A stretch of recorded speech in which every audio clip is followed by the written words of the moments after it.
네, 오늘 보실 하나님 말씀은 창세기 45장 8절입니다.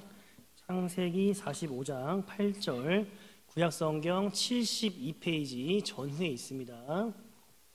창세기 45장 8절 말씀, 한 절 말씀이니까는요 저희 한 목소리로 보도록 하겠습니다. 그런즉 나를 이리로 보낸 이는 당신들이 아니요 하나님이시라. 하나님이 나를 바로에게 아버지로 삼으시고 그 온 집에 주로 삼으시며 애굽 온 땅의 통치자로 삼으셨나이다. 아멘. 할렐루야. 주일 예배 오신 여러분들을 환영합니다. 나무의 목표는 하늘로 높이 자라는 것이지만 동시에 땅으로 깊이 뿌리를 내려야 합니다. 하늘을 향해 높이 자라기만 할 뿐 뿌리가 튼튼하지 못하면 나무는 얼마 가지 못해 쓰러질 수밖에 없기 때문입니다. 뿌리가 깊은 나무일수록이요 어떤 고난과 어려움에 쓰러지지 않고 튼튼하게 자랄 수 있는 겁니다. 그 나무를 통해서 우리가 무엇을 배워야 할까요? 하늘을 높이 자라는 보이는 열매에만 집중하는 것이 아니라 눈에 보이지 않는 뿌리, 기반이 더 중요하다는 것을 우리는 배워야 합니다. 한쪽만 보는 것이 아니라 반대편도 볼 수 있는 지혜를 나무를 통해 배워야 되는 것이죠. 우리 한번 따라하겠습니다. 인생은 한 면만 보는 것이 아니라 반대편도 봐야 합니다. 5월은 가정의 달입니다. 자녀를 두신 부모님들은요, 내 자녀가 바른 신앙 안에서 자라기를 원합니다. 그러나 자녀들에 대한 부모님의 시각은요, 한쪽으로 치우칠 때가 많이 있습니다. 나무의 열매만 바라볼 뿐 뿌리의 중요성을 잃어버린 것과 마찬가지인데요.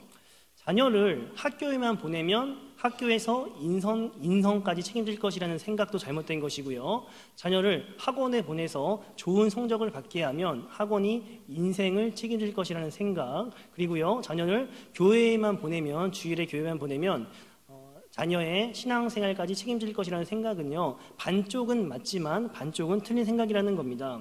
왜냐하면요, 학교에서는요 자녀의 인성까지 책임질 수가 없고요, 학원에서는 자녀의 인생을 책임질 수 없고요, 교회에서는 자녀의 신앙생활을 완벽히 책임질 수 없기 때문입니다.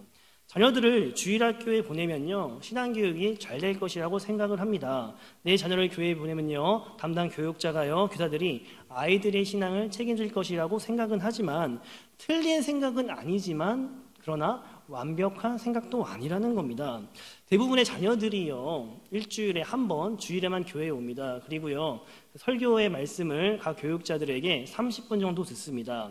그런데 각 학생들의 인격과 자라온 환경을 정확히 알지 못함에도 불구하고 아이들을 앉혀놓고 사역자가 기도하고 교사들은요 기도와 말씀으로 애를 쓰긴 하지만 한계가 있다는 것을 우리는 알고 있습니다. 그렇게 자녀들을 바르게 양육할 수 있는 곳은요 부모이고 가정이라는 것을 우리가 기억을 해야 됩니다. 가정이라는 든든한 뿌리가 없다면 세상의 기준을 만족시킬 수는 있어도 하나님의 기준을 만족시키는 자녀는 나올 수가 없다는 겁니다. 자녀가 공부를 잘하고 삶에서 성공하는 것 물론 중요하지만요, 인격이 수반되지 않고 신앙이 엉망이라면 그 삶에는 반드시 문제가 일어날 수밖에 없다는 겁니다. 잠언 22장 6절 말씀입니다. 마땅히 행할 길을 아이에게 가르치라. 그리하면 늙어도 그것을 떠나지 아니하리라. 아이에게 마땅히 행할 길은요 바른 신앙의 길이라는 겁니다. 바른 신앙을 가르치면 늙어서도 신앙의 길에서 떠나지 않는다는 겁니다. 부모님들에게는요, 우리 성도님들에게는 세 가지의 책임이 있습니다. 자녀들에게요. 첫 번째는요 양육의 책임이 있고요, 두 번째는 교육의 책임이 있고, 세 번째는 신앙 교육의 책임이 있습니다. 그런데 대부분의 부모님들이요 교육의 책임과 양육의 책임에 대해서는 최선을 다하는데요, 신앙 교육에 대해서는요 책임을 다하지 않는다는 겁니다. 한번 질문 드리겠습니다.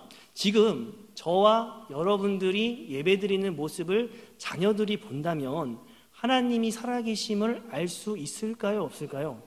우리의 예배드리는 모습을 통해서 자녀들이 우리 부모님이 예배드리는 모습을 통해서 하나님이 살아계심을 알 수 있어 라는 말을 들을 수 있다면 우리는 예배를 바르게 드리는 것이지만, 그러나 우리가 예배에 딴짓하고 다른 행동을 했을 때 자녀가 우리 부모님이 드리는 예배 태도는 닮지 말아야지 라고 생각을 하게 된다면 우리의 예배 태도에 대해서 점검을 해봐야 된다는 겁니다. 저와 바라기는요, 저 여러분 모두가 살아계시는 하나님을 말로만 보여주는 것이 아니라 부모인 내 삶을 통해서 하나님의 살아계심을 보여줄 수 있는 은혜가 저와 여러분의 있기를 소망합니다. 오늘 말씀의 주인공은요, 요셉입니다. 제가 요셉을 참 좋아하는데요, 요셉은 수많은 나라에서 수많은 사역자들에게 하나님의 사람으로 사용되는 인물입니다. 왜 말씀의 주인공으로 사용될까요? 굉장히 간단하죠. 요셉은 힘들고 억울한 상황 속에서 하나님을 원망하거나 불평하지 않고 믿음의 길을 꿋꿋이 지키며 갔기 때문에 하나님께 귀하게 쓰임받은 겁니다. 그런 요셉을요, 성경은 간단하게 요약을 합니다. 하나님이 함께 하심으로 형통한 사람. 그렇죠? 우리 한번 따라하겠습니다. 하나님이 함께 하심으로 형통한 사람. 요셉은요, 성경은 요셉의 일생을 두고 하나님이 함께 하신 자, 형통한 자라고 이야기를 하지만 사실 사람의 관점에서 바라본다면 요셉의 삶은요, 그렇게 형통하지 않았습니다.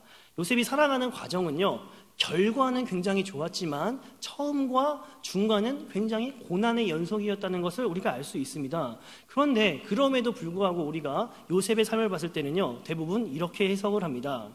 요셉의 힘든 과정은 금방 잃어버리고요, 마지막에 행복한 삶을 누렸다, 총리의 삶을 누렸다, 그러니 예수님이 되면 잘 된다, 이렇게 해석하시는 분들이 참 많이 있다는 겁니다. 근데 이런 해석은요, 맞기는 맞지만 반쪽짜리 해석이라는 겁니다. 다시 해석하면요, 요셉과 같이 고생 끝에 오는 복에만 초점을 맞추어서 해석을 하면요, 50점짜리 해석이고요, 100점짜리 해석은요, 고생 끝에 행복이 오지 않을지라도 하나님이 나와 함께 하시기 때문에 행복하다라고 해석할 수 있는 성도가 100점의 해석이라는 것을 기억하셔야 됩니다. 그래서요, 자막에 나오는데 행복의 조건이 뭐냐면요, 고생 끝에 오는 복 때문에 내가 행복한 것이 아니라 고생 끝에 행복이 오지 않을지라도 하나님이 우리와 함께 하시는 것 자체가 행복이라는 것을 기억하셔야 된다는 겁니다. 여러분은 하나님이 함께 하신다는 것을 믿으십니까? 그러면 이미 여러분은요, 지금 행복한 믿음 생활, 행복한 삶을 살고 있다는 것을 믿으셔야 됩니다. 너무 욕심부리지 마시고요, 내가 생각하는 행복의 기준을 좀 내려놓으시고 이미 나는 하나님과 함께하고 있다는 그 마음가짐으로 삶을 살아간다면 하나님이 주시는 은혜를 더욱더 풍성히 누릴 수 있다는 것을 기억하기를 바랍니다. 요셉의 일생은요, 배신과 억울함과 버려짐과 낮아짐의 연속입니다. 저는 말씀을 준비하면서 요셉에 대해서 묵상을 했는데요, 요셉이 고난받는 거에는 두 가지의 특징이 있다는 것을 발견하게 되었습니다. 첫 번째 특이한 점은요, 대부분의 사람들은요, 내가 한 거짓말 때문에 어려움을 당하거든요. 근데 요셉은 정직함 때문에 고난을 받는 겁니다. 자신이 꾼 이야기를요, 아버지와 형들에게 했을 뿐인데 정직하게 이야기를 했는데 오히려 미움을 받고요, 보디발의 아내가 유혹했을 때 정직하게 행동했는데도 어려움을 당하는 겁니다. 그래서 요셉의 첫 번째 특징이 뭐냐면 정직함 때문에 어려움을 당하는 거고요, 형들에게 미움을 받게 되는 겁니다. 그래서 형들은요, 어떻게 하죠? 아버지를 속이지요. 마치 영원히 아버지를 속일 수 있을 거란 생각에 짐승의 피를 요셉의 피로 속여서 결국 요셉이 죽었다고 거짓말을 하게 되는 겁니다. 창세기 50장 20절에는 이렇게 기록이 되어 있습니다. 당신들은 나를 해하려 하였으나 하나님은 그것을 선으로 바꾸사 오늘과 같이 많은 백성의 생명을 구원하게 하시려 하셨나니. 그렇죠? 이 말씀에서 우리가 한 가지를 알 수 있는데요, 사람을 속일 수 있어도 하나님은 속일 수 없고 하나님이 선택한 사람은 사람이 해할 수 없다는 것을 알 수 있습니다. 우리 한번 따라하겠습니다. 사람은 속일 수 있어도 하나님은 속일 수 없고 하나님이 선택한 사람을 사람이 해할 수 없습니다. 이거를 기억하셔야 됩니다. 때로는 정직함이 느리게 가는 것처럼 보일 수가 있고 손해를 받는 것처럼 느껴질 수 있지만, 그러나 하나님께서는요, 그 정직함 때문에 가장 빠른 길로 인도하시고 가장 큰 복과 은혜를 주시는 분이시기를 믿으시기를 바랍니다. 두 번째 특이한 점이 무엇이냐면요, 요셉이 고난을 당하는데요. 채색 옷을 입은 것 때문에 고난을 받습니다. 그런데 채색 옷은요, 요셉이 입고 싶어서 입은 옷일까요? 아니면 아버지가 입혀줘서 억지로 입은 옷일까요? 저는 아버지가 입혀줘서 입은 옷이라고 생각을 합니다. 그렇기 때문에요, 요셉이 미움을 받는 것은요, 나 때문이 아니라 아버지가 입혀준 옷 때문에 어려움을 당하는 겁니다. 37장 3절에 보면, 3절 4절에 보면요, 이렇게 기록이 되어 있는데요. 요셉은 노년에 얻은 아들이므로 이스라엘이 여러 아들들보다 그를 더 사랑하므로 그를 위하여 채색 옷을 지었더니 그의 형들이 아버지가 형들보다 그를 더 사랑함을 보고 그를 미워하여 그에게 편안하게 말할 수 없었더라라고 기록이 되어 있다는 겁니다. 아버지 야곱의 지나친 사랑이 요셉을 힘들게 만들었다는 겁니다. 그래서 이런 생각해봤습니다. 야곱이, 아버지가 요셉을 다른 형들과 동일하게 대했다면 이렇게 미움을 받지 않았을 거라는 생각을 해보았습니다. 그러나 여기에서도요, 우리가 한 가지 분명하게 짚고 넘어가야 될 게 무엇이냐면요, 아버지가 입혀준 채색 옷은요, 아버지가 입혀주긴 했지만, 그러나 하나님이 아버지 야곱을 통해서 요셉에게 입혀주었다는 사실을 기억해야 된다는 겁니다. 즉, 요셉의 삶을 인도하는 분은요, 아버지 야곱이 아니라 하나님이라는 것을 우리가 놓쳐서는 안 된다는 겁니다. 요셉의 키워드를 두 가지로 분류해봤는데, 첫 번째는 다 아시는 꿈입니다. 그렇죠?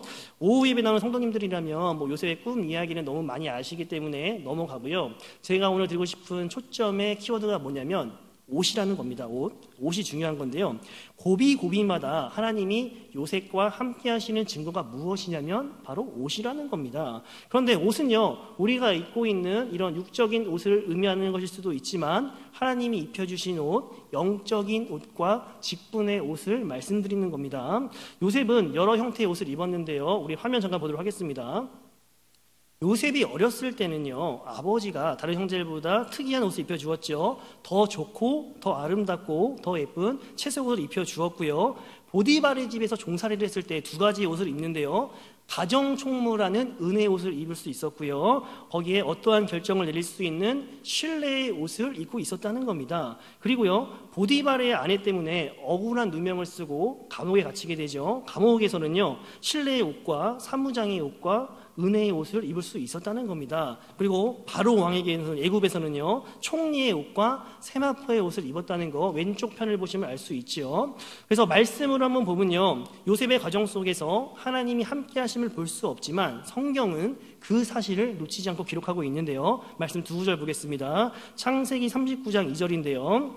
여호와께서 요셉과 함께 하심으로, 그렇죠? 요셉과 함께 하심으로 그가 형통한 자가 되어 그의 주인 애굽 사람이 집에 있으니, 그리고요, 보디발의 아내에 의해 억울하게 오게 갇혔을 때 말씀인데요. 39장 23절입니다. 간수장은 그의 손에 맡긴 것을 무엇이든지 살펴보지 아니하였으니 이는 여호와께서 요셉과 함께 하심이라 여호와께서 그를 범사에 형통하게 하셨더라고 기록이 되어 있습니다.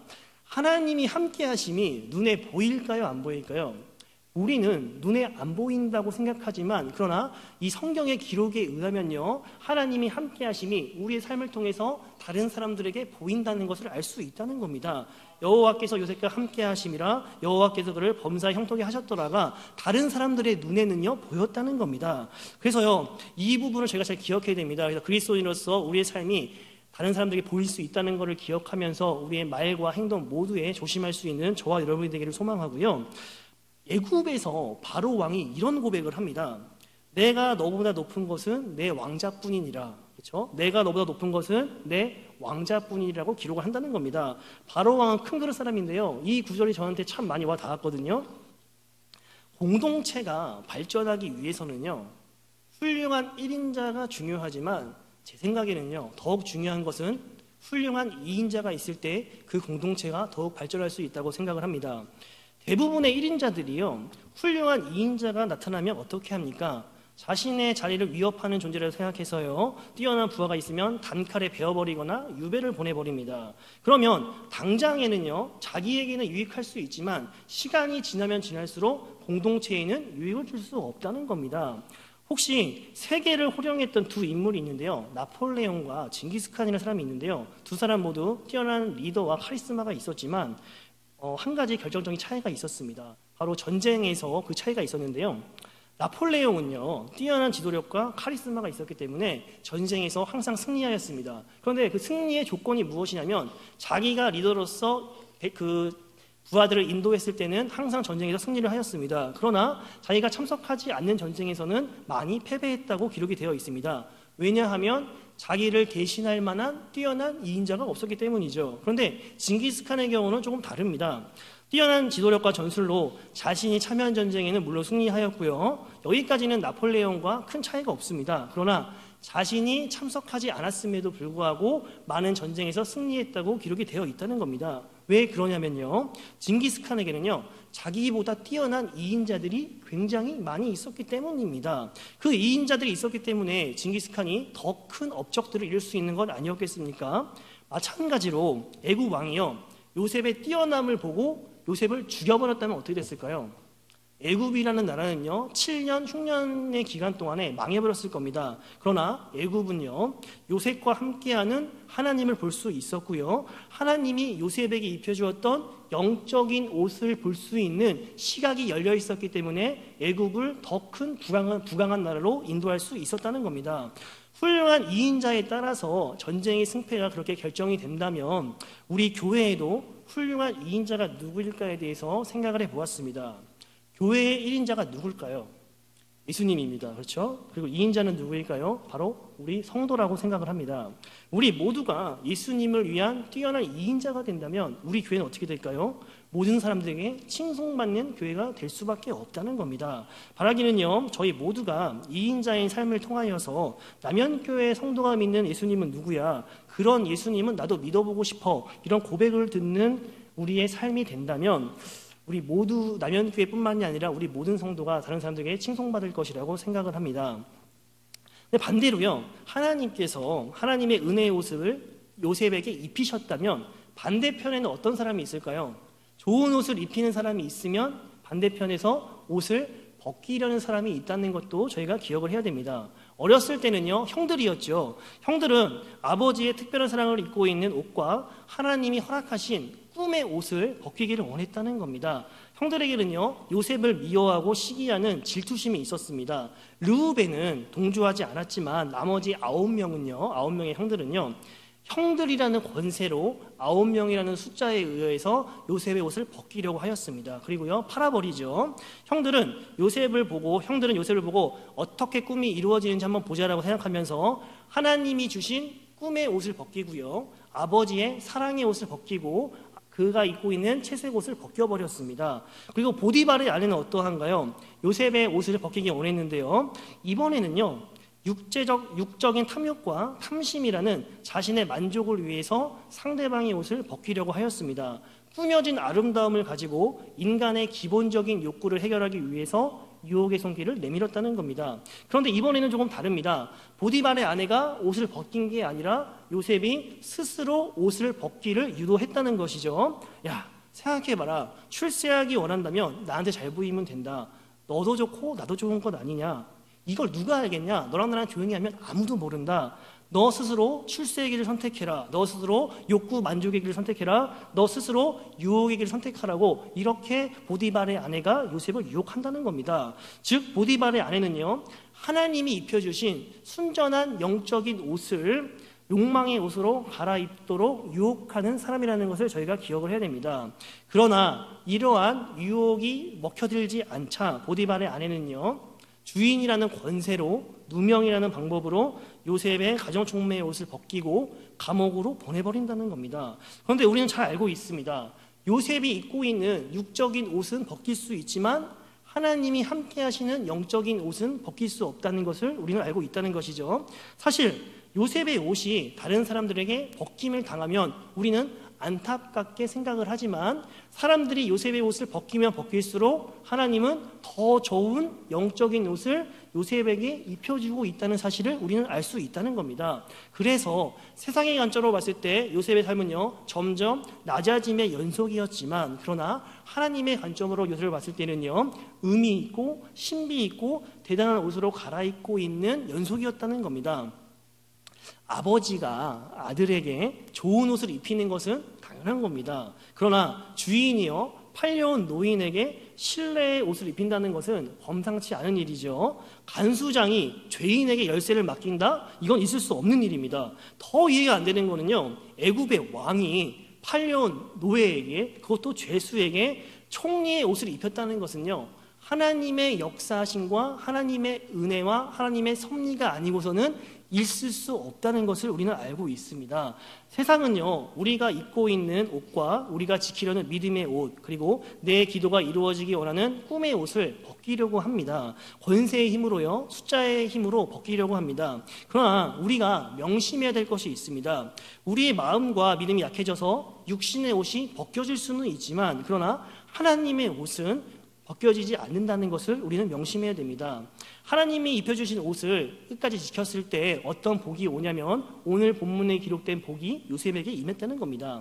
요셉의 형들은요, 흉년을 통해 삶이 어렵게 되자 애굽을 찾아왔고요, 그 생각지도 않은 자리에서 생각지도 않은 사람 요셉을 만나게 되었습니다. 그래서 자신이 팔았던 요셉을 만나게 되고요, 요셉이 그런 형들에게 자신의 신분을 밝히는 과정입니다.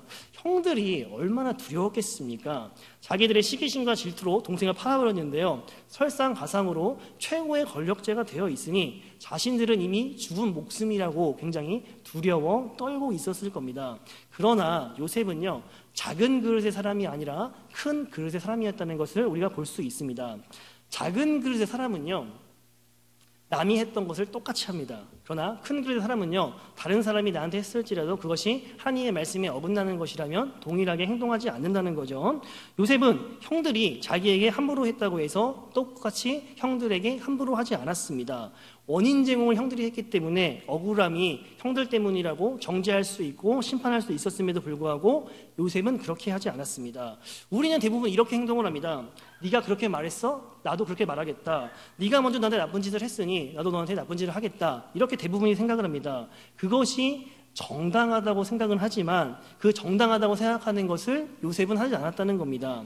남이 했던 잘못된 행동을 똑같이 하는 것은요, 하나님이 원하시는 행동이 아니라는 겁니다.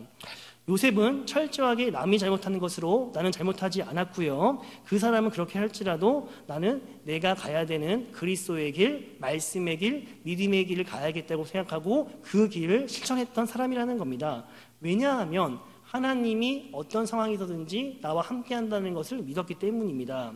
하나님이 함께 하신다는 것을 아는 사람은요, 겸손의 길을 가고요, 은혜의 길을 가고요, 믿음의 길을 갈 수 있는 거고요, 그 길에 순종할 수 있고 순종을 통해서 주변에 있는 많은 사람들을 변화시킬 수 있다는 것을 기억하셔야 됩니다. 여러분들은 어떤 그릇의 사람입니까?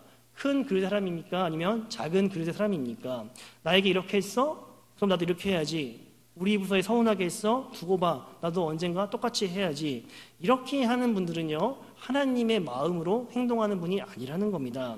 다른 사람이 나에게 혹시 우리 부서에게 또는 우리 교회에게 잘못할 수 있습니다. 그러나 그것이 말씀에 어긋나는 것이라면 동일하게 행동하지 않고 그 사람을 이해해주고 용서할 수 있는 것, 이것이 참다운 그리스도의 자세이고 모습이라는 것을 기억하시기를 바랍니다.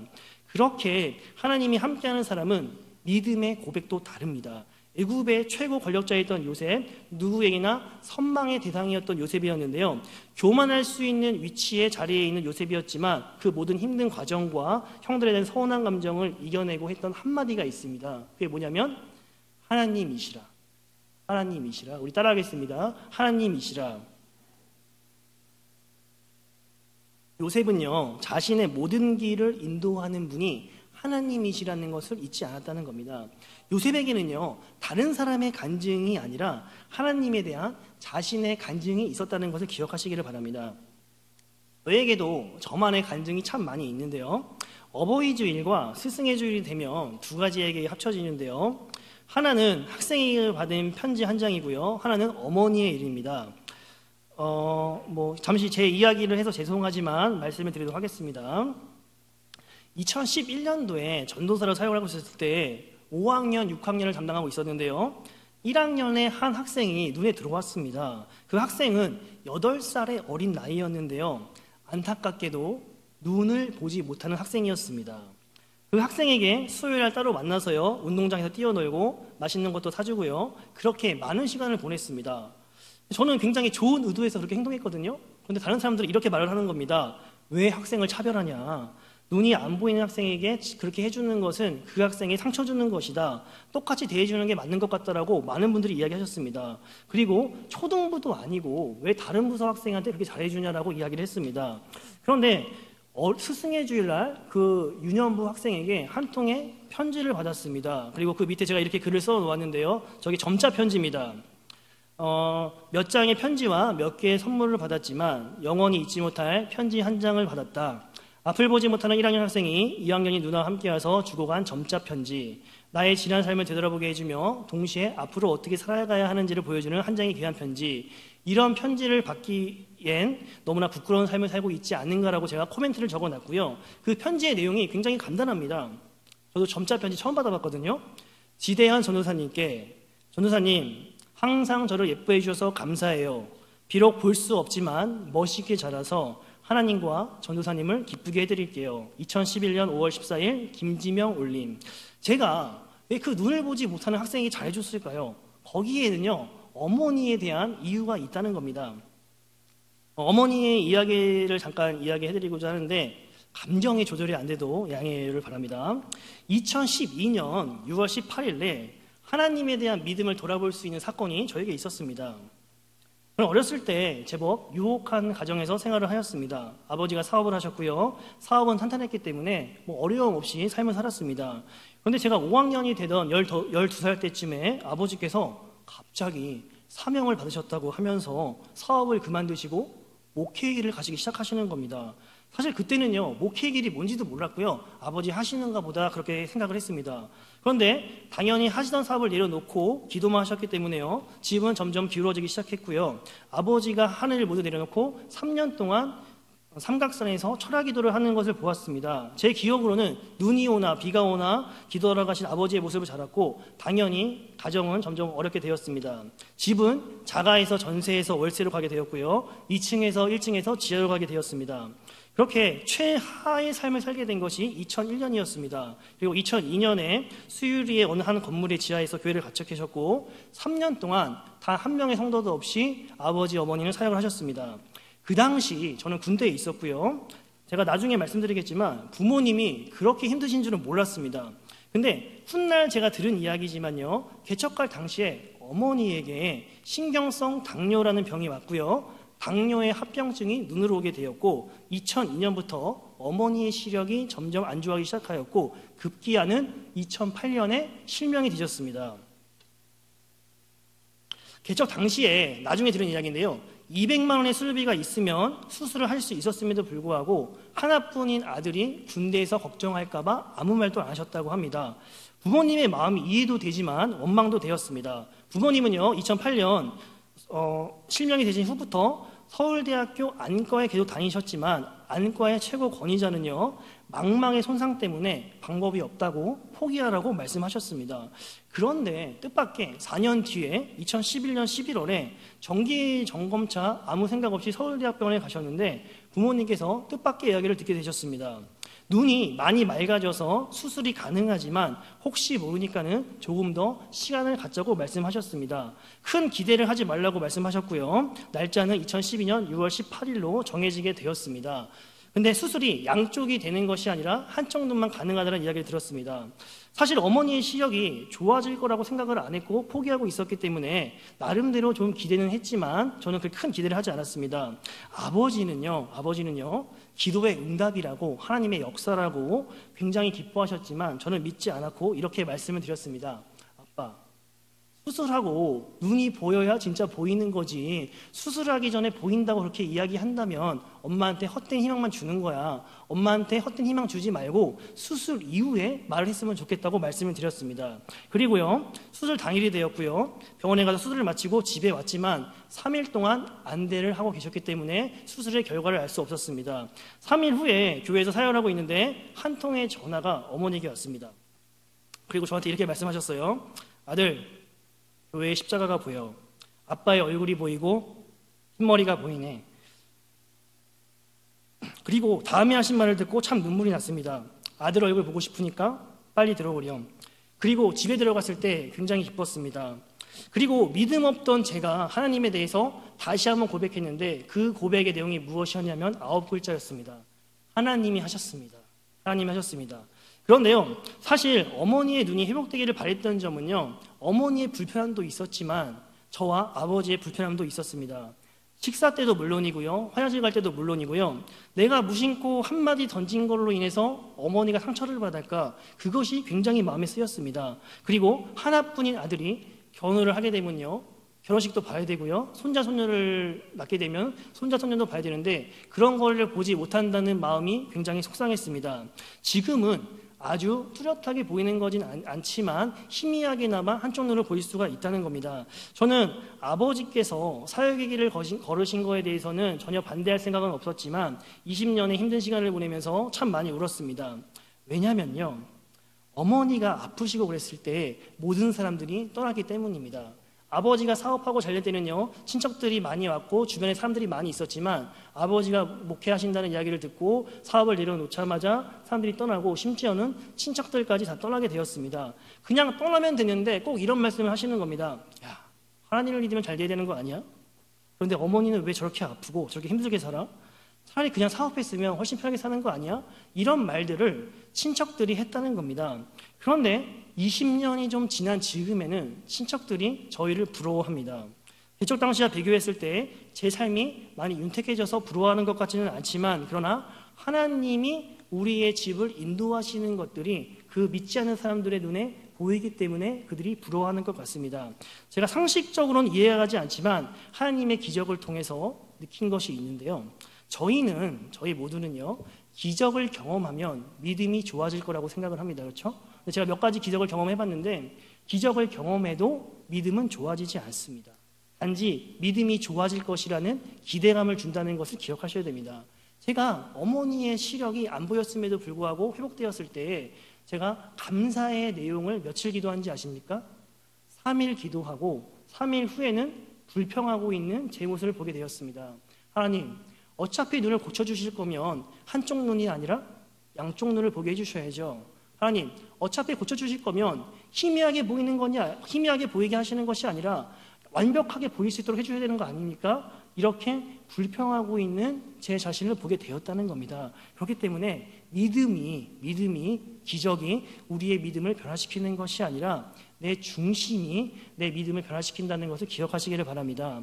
저는 20년 동안 저와 함께 해주시고 저를 형통한 길로 인도해 주시는 하나님을 알게 되었고 앞으로도 저를 인도해 주실 하나님을 믿고 나아갑니다.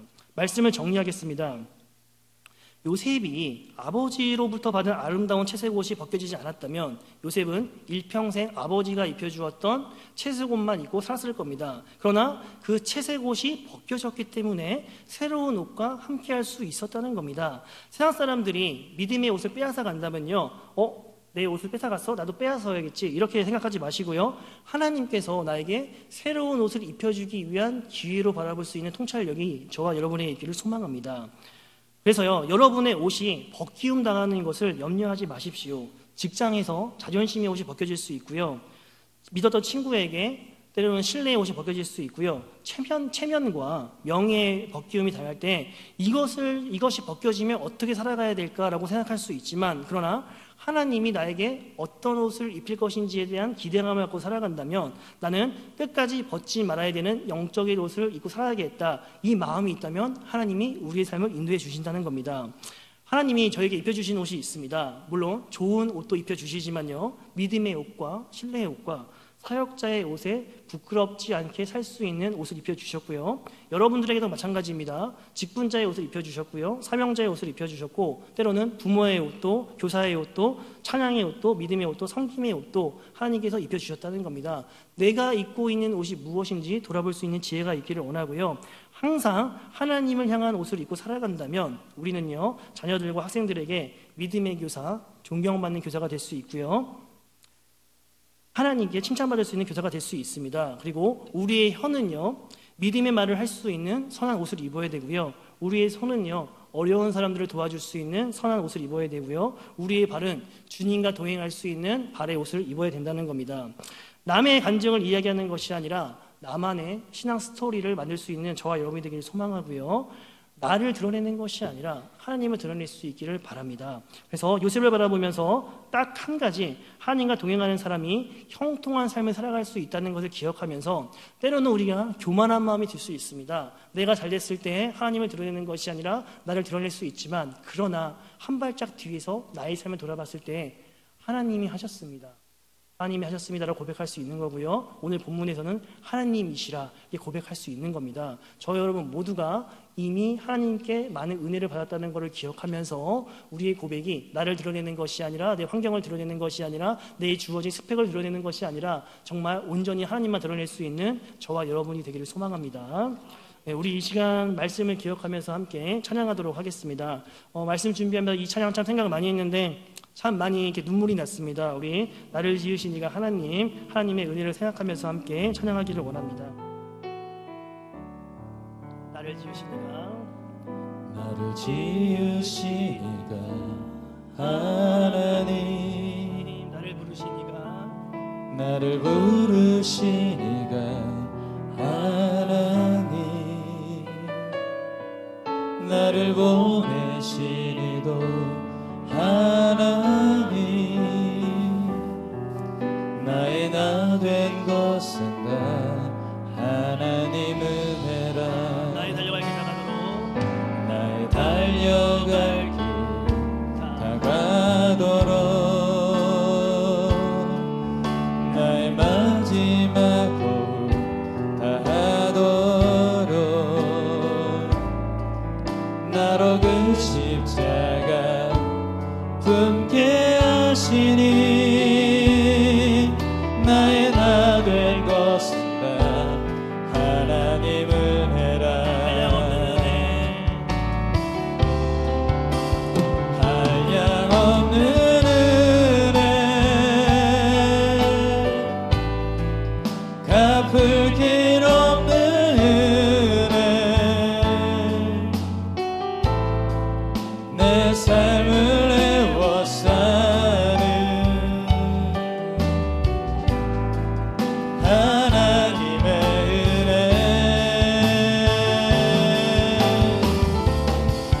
나 주저함 없이 그 땅을 밟음도,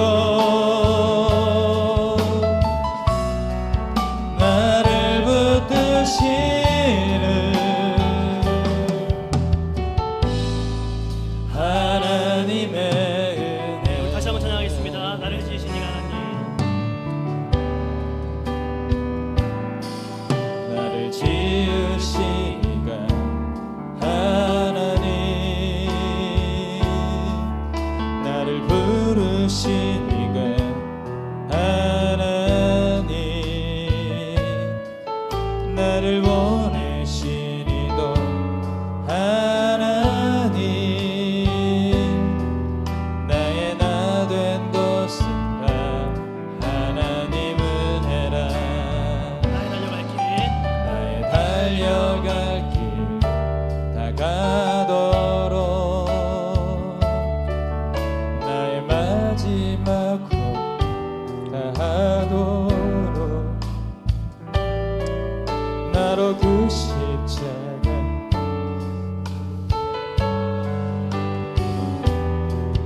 나의 작은 것은 다 하나님 은혜라. 한량없는 은혜, 한량없는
그 땅을 밟은 곳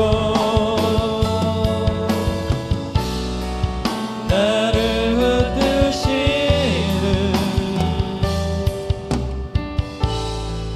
하나님의 은혜. 우리 이 시간 말씀을 기억하면서 함께 기도하겠습니다.